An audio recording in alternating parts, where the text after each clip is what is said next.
ಒಂದು ವಿಶೇಷವಾದ ಸಂದರ್ಭದಲ್ಲಿ ನಾನು ತಮ್ಮನ್ನೆಲ್ಲ ಭೇಟಿಯಾಗಬೇಕಂತೇಳಿ ಬಂದಿದ್ದೀನಿ.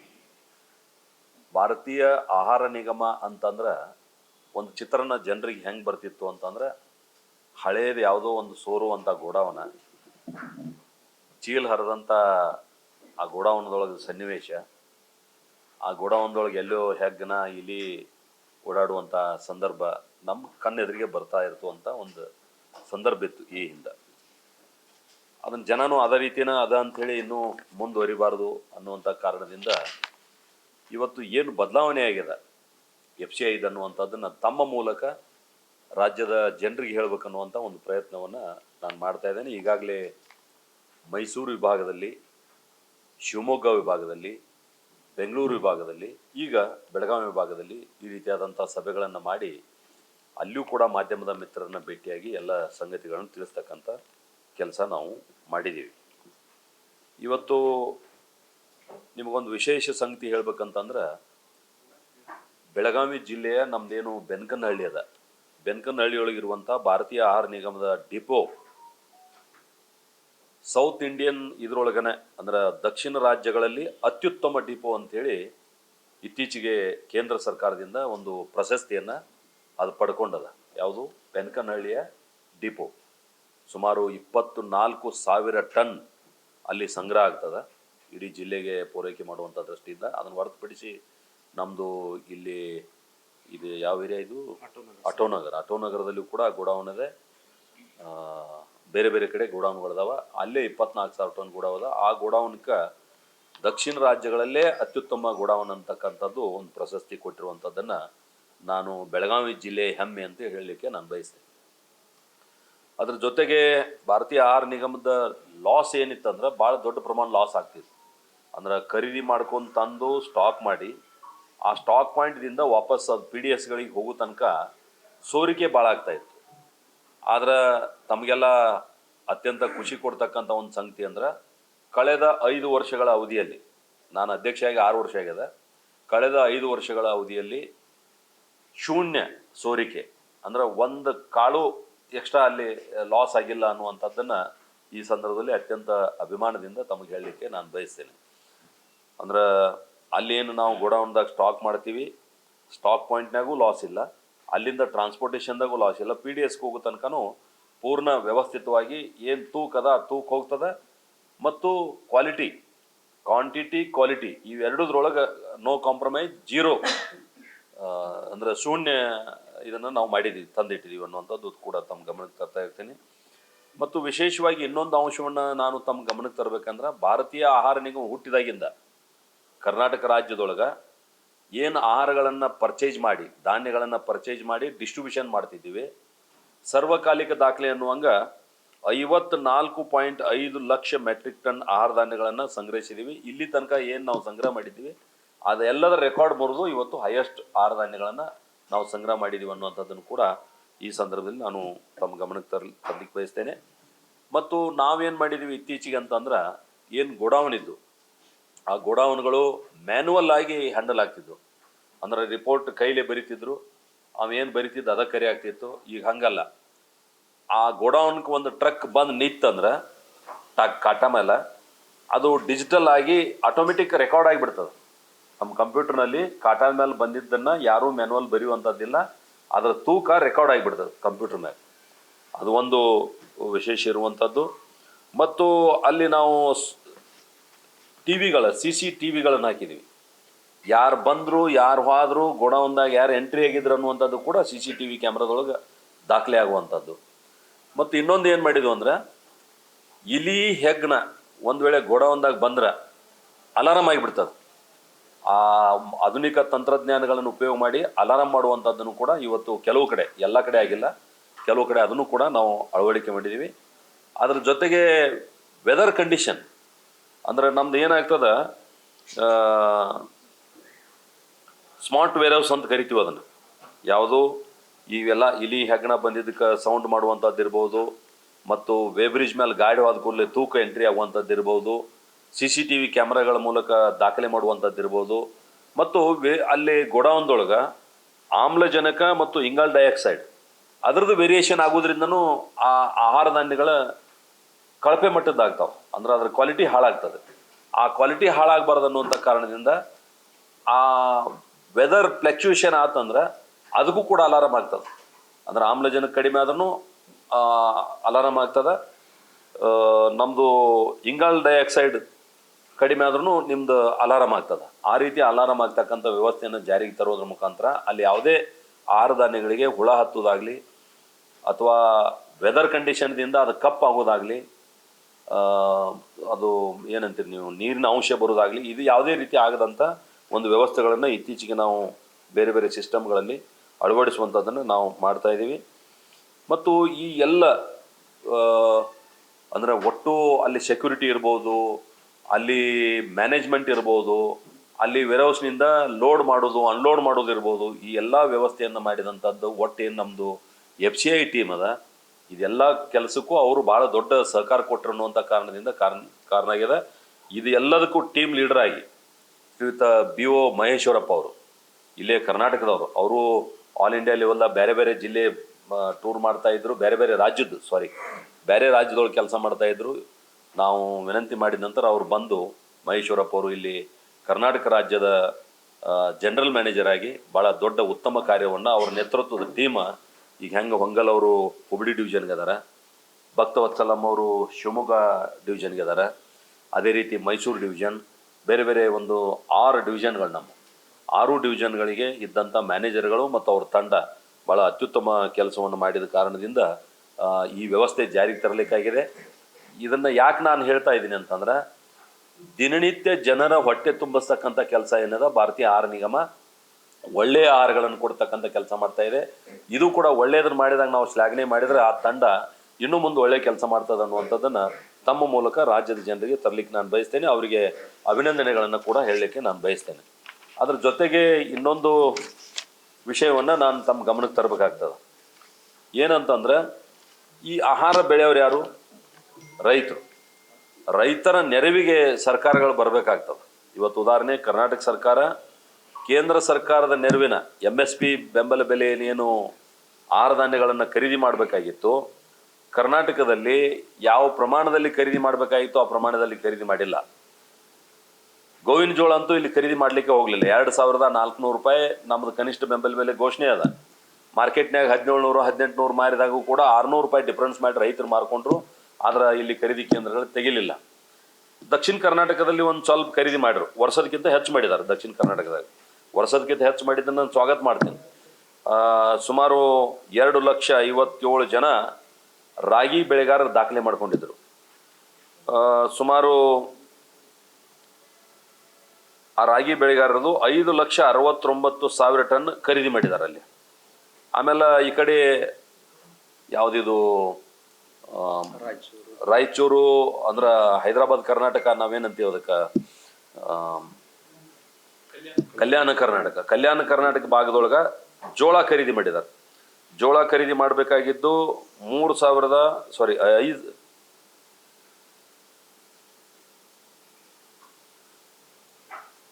ಅದು ಸಂಖ್ಯೆ ಎಲ್ಲಿ ಹೋಗ್ತದೆ. ಜೋಳಕ್ಕೆ 46,000 ಜನ ನೋಂದಣಿ ಮಾಡ್ಕೊಂಡಿದ್ರು. 2.21 ಲಕ್ಷ ಟನ್ ಖರೀದಿ ಮಾಡಿದ್ದಾರೆ. ಅದ್ರ ಜೊತೆಗೆ ಸ್ವಲ್ಪ ಭತ್ತ ಖರೀದಿ ಮಾಡಿದ್ದಾರೆ. 5,670 ಟನ್ ಭತ್ತ ಖರೀದಿ ಮಾಡಿದ್ದಾರೆ. 3 ಬೆಳೆ ಖರೀದಿ ಮಾಡಿದ್ದಾರೆ, ರಾಗಿ, ಜೋಳ, ಭತ್ತ. ಇದನ್ನು ಖರೀದಿ ಮಾಡಿದ್ದಾರೆ. ಇದಕ್ಕೆ ಕೊಡಬೇಕಾದ ದುಡ್ಡು ಎಷ್ಟಿತ್ತಂದ್ರೆ 3,615 ಕೋಟಿ ರೂಪಾಯಿ ಕರ್ನಾಟಕ ಸರ್ಕಾರ ಕೊಡಬೇಕಾಗಿತ್ತು. ಅದು ಏನು ಕೊಡಬೇಕು? ಮೊದಲು ಅವರು ಖರೀದಿ ಮಾಡಿ ಅದ್ರ ಪೇಮೆಂಟ್ ಮಾಡಿದ ಎಲ್ಲ ದಾಖಲೆಗಳನ್ನು ಕೇಂದ್ರ ಸರ್ಕಾರ ಕೊಟ್ಟರೆ ನಾವು ಅದನ್ನು ಕೊಡ್ತೀವಿ. ಕೇಂದ್ರ ಸರ್ಕಾರ ಕಂಡೀಷನ್ ಏನದ? ಕೇಂದ್ರ ಸರ್ಕಾರದ್ದು ರೈತನ ಬೆಳೆ ಖರೀದಿ ಮಾಡಿದ 48 ಗಂಟೆ ಒಳಗೆ ಕೊಡ್ಬೇಕಂತ ಕಂಡೀಷನ್ ಅದ. ಸುಮಾರು ಮಾರ್ಚ್ನಿಂದ ಖರೀದಿ ಕೇಂದ್ರ ಪ್ರಾರಂಭ ಅದು. ನಮ್ಮ ಮಾರ್ಚ್ನಿಂದ ಖರೀದಿಯಾಗಿ ಮೇಕ್ ಕ್ಲೋಸ್ ಆಯಿತು.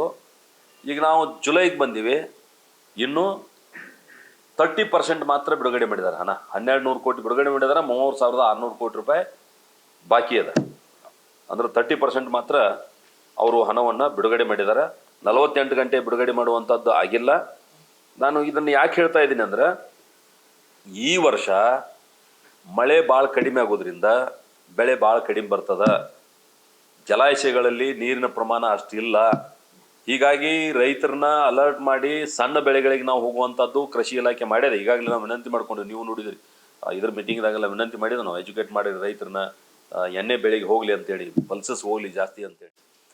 ಆದ್ರೆ ವಾಪಸ್ ಅದನ್ನು ಖರೀದಿ ಮಾಡುವಂಥ ಸಂದರ್ಭದಾಗ ರಾಜ್ಯ ಸರ್ಕಾರ ನೆರವಿಗೆ ಬರಲಿಲ್ಲ ಅಂತಂದ್ರೆ ಮತ್ತು ರೈತರು ಮುಂದಿನ ವರ್ಷ ಕೂಡ ಲಾಸ್ ಆಗ್ತಾರ. ಆ ಕಾರಣದಿಂದ ಈ ವರ್ಷ ಏನು ನಾವು ಕಬ್ಬು ಬಿಟ್ಟು ಜನ ಗೋವಿನ ಜೋಳಕ್ಕೆ ಹೋಗುವಂಥ ಭಾಳ ಸಂದರ್ಭದ, ಅದಕ್ಕೆ ಮೊದಲ ತಯಾರಿ ಇಟ್ಕೊಂಡು ಹೆಚ್ಚಿನ ಖರೀದಿ ಮಾಡುವಂಥ ಕ್ರಮವನ್ನು ಕರ್ನಾಟಕ ಸರ್ಕಾರ ಕೈಗೊಳ್ಳಬೇಕು ಅನ್ನುವಂಥದ್ದು ನಾನು ಈ ಸಂದರ್ಭದಲ್ಲಿ ಒತ್ತಾಯ ಮಾಡ್ತಾ ಇದ್ದೇನೆ.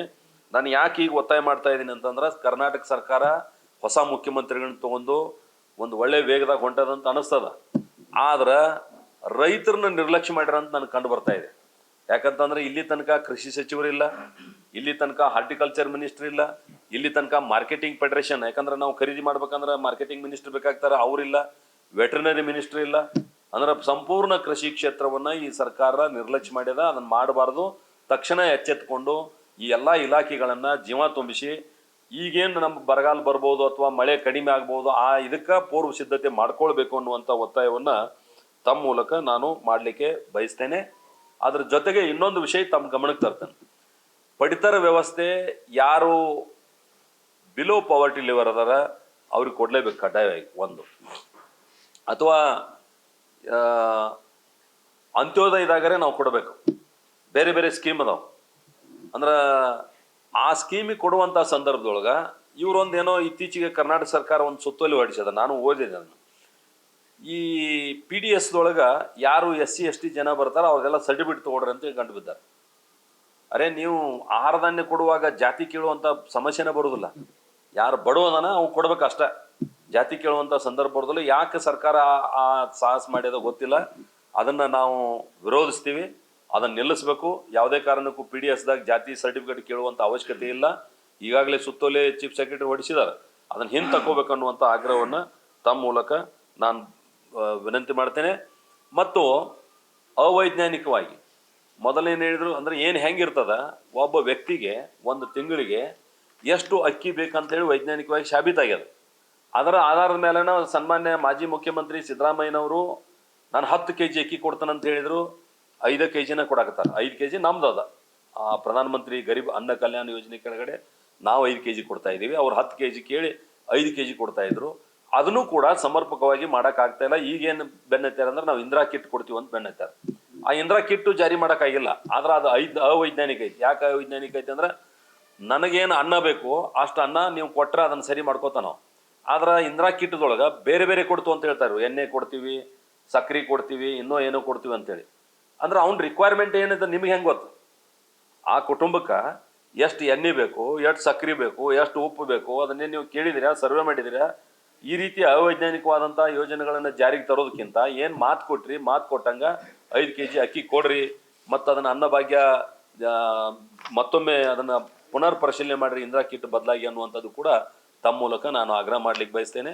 ಮತ್ತೊಮ್ಮೆ ಯಾವ FCI ಒಂದು ತಪ್ಪು ಕಲ್ಪನೆ ಇತ್ತು, ಆ ತಪ್ಪು ಕಲ್ಪನೆಯನ್ನು ಹೋಗಲಾಡಿಸೋಕ್ಕೆ ಅಲ್ಲಿ ಇರ್ತಕ್ಕಂಥ ಎಲ್ಲ ಸಿಬ್ಬಂದಿಗಳು ಸಹಕಾರ ಕೊಟ್ಟರು. ಭಾಳ ದೊಡ್ಡ ಪ್ರಮಾಣದಲ್ಲಿ ಅದನ್ನು ವ್ಯವಸ್ಥಿತವಾಗಿ ಜಾರಿಗೆ ತಂದಿದ್ದಕ್ಕಾಗಿ ಇವತ್ತು ದಕ್ಷಿಣ ಭಾರತದಲ್ಲೇ ಅತ್ಯಂತ ಉತ್ಕೃಷ್ಟವಾದಂಥ ಗೋಡೌನ್ ಅಂತೇಳಿ ಬೆಳಗಾವಿ ಗೋಡೌನ್ ಪ್ರಶಸ್ತಿಯನ್ನು ಪಡ್ಕೊಂಡದ. ಆ ಪ್ರಶಸ್ತಿಗೆ ಕಾರಣೀಭೂತರಾಗಿರ್ತಕ್ಕಂಥ ಮಹೇಶ್ವರಪ್ಪ ಮತ್ತು ಅವ್ರ ತಂಡಕ್ಕೆ ನಾನು ಮತ್ತೊಮ್ಮೆ ಅಭಿನಂದನೆಗಳನ್ನು ಸಲ್ಲಿಸೋದ್ರ ಮುಖಾಂತರ ಈ ಪತ್ರಿಕಾಗೋಷ್ಠಿಯಲ್ಲಿ ಅವ್ರನ್ನ ಅಭಿನಂದಿಸ್ತೇನೆ. ಎಲ್ರಿಗೂ ನಮಸ್ಕಾರ.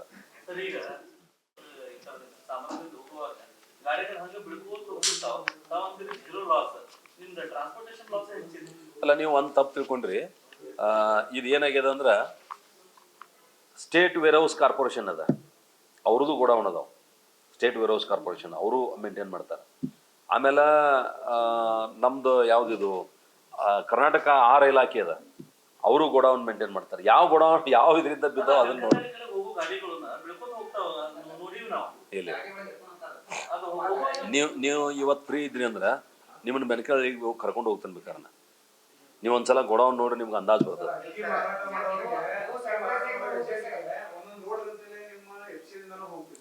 ನೀವು ತಗೋಬಹುದು. ಅಲ್ಲಲ್ಲ, ಹೌದೌದು, ನೀವು ತಗೋಬಹುದು. ಅಲ್ಲಲ್ಲ, ನಾ ಅದನ್ನ ಹೇಳತ್ತೇನೆ. ಅಲ್ಲ, ಕಳ್ಳದಂಧೆ ಅಲ್ಲ. ಕಳ್ಳದಂಧೆ ಎಲ್ಲಿ ಹೋಗ್ತೈತೆ ಅಂದ್ರೆ, ಯಾವಾಗ PDS ಹೋಗ್ತೈತ್ಲ ಅಲ್ಲಿಂದ ಏನಾರ ಆಗಿದ್ರೆ ಗೊತ್ತಿಲ್ಲ. ಗೋಡೌನ್ದಾಗ ಮಾತ್ರ 28 ರೂಪಾಯಿ kg ನಾವು ನಿಮಗೂ ಕೊಡಿಸ್ತೀವಿ. ನಾವು ಯಾಕೆ ಇದನ್ನ ಅಲ್ಲ ಅಲ್ಲ ಅಲ್ಲ ನೀವು ನೋಡ್ರಿ, ಮಾಹಿತಿ ಸಂಪೂರ್ಣ ಇಲ್ಲದ ನೀವೇನಾರು ಹೇಳ್ರಿ ಅದಕ್ಕೆ ಸರಿ ಉತ್ತರ ಸಿಗುದಿಲ್ಲ.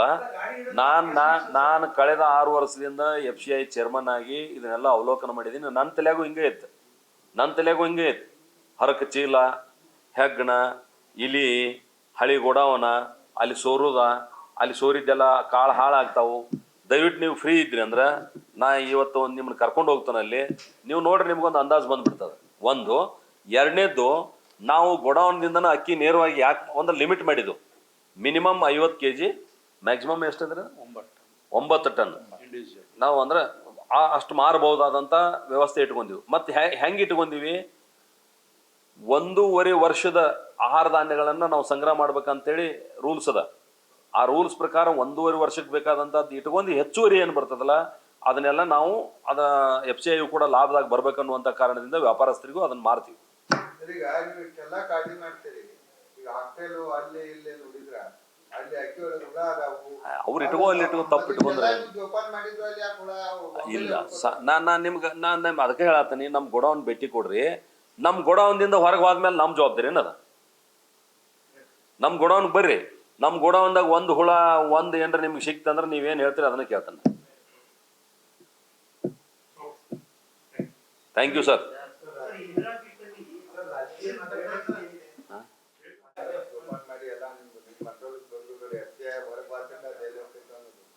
ಬಹಳಷ್ಟು ಅಕ್ಕಿಗಳು ಈಗ ಅನ್ನಭಾಗ್ಯದ ಅಕ್ಕಿ ಟ್ರಕ್ ಗಟ್ಟಲೆ ಕಾಳು ಸಂತೆಯಲ್ಲಿ ಮಾರಾಟ ಮಾಡಿದ್ರು. ಅದನ್ನ ಇನ್ನೂರಿಗೂ ಕೂಡ ನಿಯಂತ್ರಣ ಆಗಿಲ್ಲ, ಯಾರ್ಯಾರು ಹೋಗೋ ರೇಡ್ ಮಾಡ್ತಾರ.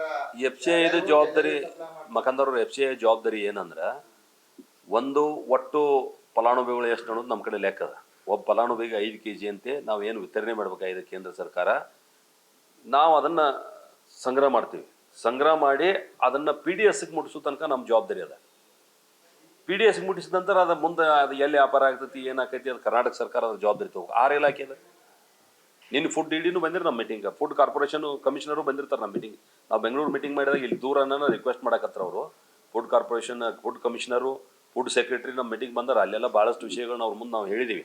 ಅದ್ರ ಒಂದು ಏನಂದ್ರೆ, ಆಯಾ ಹಂತದೊಳಗೆ ಅವ್ರವ್ರ ಜವಾಬ್ದಾರಿಯನ್ನು ಅವರು ಸರಿಯಾಗಿ ನಿರ್ವಹಣೆ ಮಾಡಿದ್ರೆ ನಿಮ್ಮೆಲ್ಲ ಸಮಸ್ಯೆಗಳಿಗೂ ಉತ್ತರ ಸಿಗ್ಲಿಕ್ಕೆ ಸಾಧ್ಯ.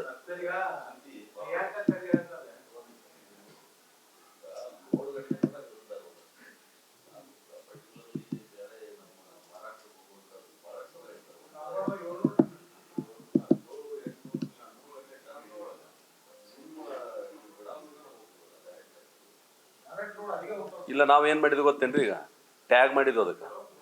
ನೀವು ಅದನ್ನ ಹಿಡಿದ್ರ, ಆ ಅಕ್ಕಿ ಹಿಡಿದ್ರ ಇದು ಯಾವ ಗೋಡೌನ್ದಿಂದ ಹೊಂಟೈತಿ ಅದಕ್ಕೆ ಪೂರ್ಣ ನಿಮ್ಗೆ ಅದು ಕಂಪ್ಯೂಟರೈಸ್ಡ್. ಅಂದ್ರೆ ಯಾವ ಲಾಟ್ದಾಗಿಂದ ಬಂದೈತಿ, ಯಾವ ಗೋಡೌನ್ದಾಗಿತ್ತು, ಇದು ಎಲ್ಲಿ ಲೋಡ್ ಆಗೈತಿ, ಪ್ರತಿಯೊಂದು ಇನ್ಫಾರ್ಮೇಷನ್ ಅದ್ರಾಗ ನಿಮ್ಗೆ ಸಿಗ್ತೈತೆ.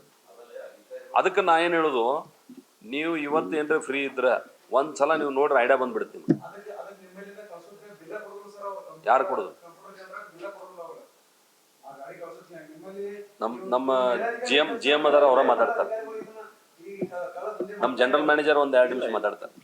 ಅದು ನೀವು ಮಾತಾಡೋದು ಅದು ತಪ್ಪು ಕಲ್ಪನೆ. ನಮ್ಮಲ್ಲಿ ಪ್ರತಿಯೊಂದಕ್ಕೂ ಆನ್ಲೈನ್ ಇದೇ ಟೋಕನೇ ಜನರೇಟ್ ಆಗುತ್ತೆ. ನಮ್ಮ ಟ್ರಕ್ ಎಂಟ್ರಾದರೆ ಡಿಪೋದಲ್ಲಿ ನೀವು ಆನ್ಲೈನಲ್ಲೇ ಕ್ಯಾಪ್ಚರ್ ಆಗುತ್ತೆ. ಪೇಮೆಂಟಿಂದ ಹಿಡಿದು ನೀವು ಯಾವ ಸ್ಕೀಮು, ಯಾವ ಶಾಪು, ಹೋಲ್ಸೇಲ್ ಗೋಡನ್ಗೆ ಹೋಗುತ್ತೋ ಅಲ್ಲಿವರೆಗೂ ನಮ್ಮದು ಟ್ರ್ಯಾಕಿಂಗ್ ಇರುತ್ತೆ. ಈಗ ಅವರು ಸಹ ಸ್ಟೇಟ್ ಗೌರ್ಮೆಂಟು GPS ಸಿಸ್ಟಮ್ ಅಳವಡಿಸಿ ಅವರು ಟ್ರ್ಯಾಕಿಂಗ್ ಮಾಡೋದಕ್ಕೆ ಕ್ರಮ ಕೈಗೊಳ್ತಿದ್ದಾರೆ. ಈ ಪ್ರೊಕ್ಯೂರ್ಮೆಂಟ್ ಆಪರೇಷನ್ ಏನಿದೆಯೋ ಅದು ಪೂರ್ತಿ ಅವರು ಟ್ರ್ಯಾಕಿಂಗ್ ಮಾಡ್ತಾರೆ. ಈಗ ರೈತನಿಂದ ಖರೀದಿಯಾಗಿ ಅವ್ರ ಗೋಡೌನ್ ಹೋಗೋವರೆಗೂ ಆ GPS ಇದಾಗಿದೆ. ಈಗ ನಮ್ಮ ಸೆಂಟ್ರಲ್ ಟ್ರಾನ್ಸ್ಪೋರ್ಟ್ ಡಿಪಾರ್ಟ್ಮೆಂಟನ್ನು ಇದು ಕಂಪಲ್ಸರಿ ಮಾಡ್ತಾ ಇದೆ. ಎಲ್ಲ ಕಮರ್ಷಿಯಲ್ ವೆಹಿಕಲ್ಗೂ GPS ಆಗಬೇಕು ಅಂತೇಳಿ. ಈಗ PDSಗೂ ಅವರು ನಮ್ಮ ಸೆಂಟ್ರಲ್ ಗೌರ್ಮೆಂಟಿಂದ ಇನ್ಸಿಸ್ಟ್ ಮಾಡ್ತಾ ಇದ್ದಾರೆ, ನೀವು ಎಲ್ಲ ಒಂದು ಇದನ್ನು ಅಳವಡಿಸಿ ಅಂತೇಳಿ.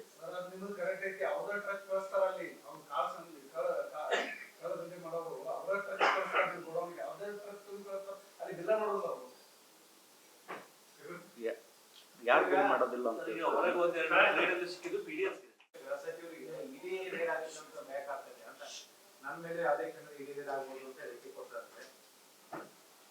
ಕುಂಬಳಕಾಯಿ ಕಳ್ಳ ಅಂದ್ರೆ ಅವ್ರ್ಯಾಕೆ ಹೆಗಲ್ ಮುಟ್ಕೋತಾರ? ಅವ್ರು ಕುಂಬಳಕಾಯಿ ಕಳ್ಳ ಮಾಡಿದ್ರೆ ಅವ್ರು ಹೆಗಲ್ ಮುಟ್ಕೋಬೇಕು, ಅವ್ರ್ಯಾಕೆ ಹೆಗಲ್ ಮುಟ್ಕೋತಾರೆ? ಅದೊಂದು ಇಂಡಿಪೆಂಡೆಂಟ್ ಸಂಸ್ಥೆ. ಪ್ರಶ್ನೆ ಮಾಡಲಲ್ಲ, ಪ್ರಶ್ನೆ ಮಾಡಕ್ಕೆ ಎಲ್ಲರಿಗೆ ಹಕ್ಕದ, ಏನು ಪ್ರಶ್ನೆ ಇಲ್ಲ. ಆದ್ರೆ ನೀವು ಹಿಂಗೆ ಇರ್ಬೇಕು ಅನ್ನೋದಕ್ಕೆ ಅವ್ರಿಗೇನು ಹಕ್ಕಿಲ್ಲ.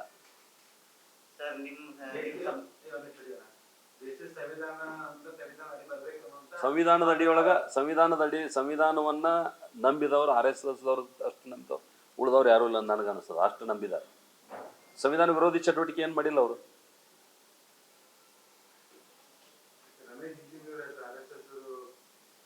ಇಲ್ಲರಪ್ಪ, ರಮೇಶ್ ಜಿಗಜಿಣಗಿ ಅವರು ಬಳಸಿದ ಭಾಷೆ ಬಗ್ಗೆ ಚರ್ಚೆ ಆಗಿರಬೇಕು. ಸಹಜವಾಗಿ ಏನು ಬಳಸೋ ಭಾಷೆ ಇದೆ ಅದನ್ನು ಬಳಸಿದ್ದಾರೆ. ಅಂದ್ರೆ ಹಳ್ಳಿಯೊಳಗೆ ಬಳಸೋ ಭಾಷೆ ಒಳಗೆ ಬಳಸಿದ್ರಿಂದ ಸ್ವಲ್ಪ ಹೊರಟು ಅನಿಸಿರ್ಬೋದು. ಬಟ್ ಅವರೇನು ಆ ಉದ್ದೇಶದಿಂದ ಏನು ಹೇಳಿಲ್ಲ.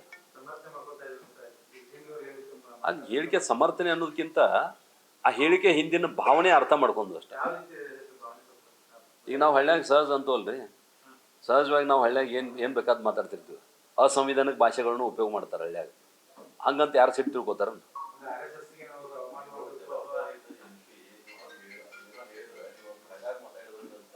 ಅಲ್ಲಲ್ಲ ನೋಡ್ರಿ, RSS ಮೇಲೆ ಆರೋಪ ಮಾಡಿ ಮಾತಾಡ್ಬೇಕಂತ ಮಾತಾಡಿಲ್ಲ ಜಿಗಜಿಣಗಿ ಅವರು.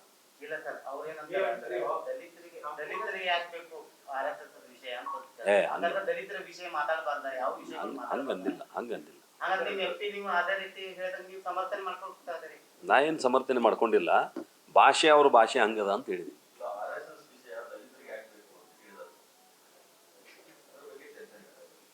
ಇನ್ನು ಅದನ್ನ ಅವ್ರನ್ನ ಕೇಳಬೇಕ್ರಿಪ್ಪ. ನನಗೆ ಅವ್ರ ಭಾಷೆ ಮೇಲೆ ಏನೊಂದು ಸ್ವಲ್ಪ ಕಂಟ್ರೋಲ್ ತಪ್ಪಿದ್ದು ಅದಲ್ಲ. ಅದು ಹಾಡು ಭಾಷೆ, ಹಳ್ಳಿ ಭಾಷೆ ಒಳಗೆ ಮಾತಾಡಿದ್ರಿಂದ ಹಂಗೆ ಅನಿಸಿರ್ಬೋದು ಅಂತ ಅನ್ಸದ. ಆದರೆ ಯಾವ ಭಾವನೆಯಿಂದ ಅವ್ರು ಮಾತಾಡಿದಾರೆ ನೀವು ಅವ್ರನ್ನ ಕೇಳ್ಬೇಕಂತ. ಇಲ್ಲ RSS ನಿಂದನೆ ಮಾಡ್ಬೇಕನ್ನೋ ಉದ್ದೇಶ ಇಲ್ಲ ಅವ್ರು. ಯಾಕಂದ್ರೆ RSS ನಿಂದ ಸಾಕಷ್ಟು ಸಹಾಯ ಪಡ್ಕೊಂಡದಾರಲ್ಲ. Thank you sir.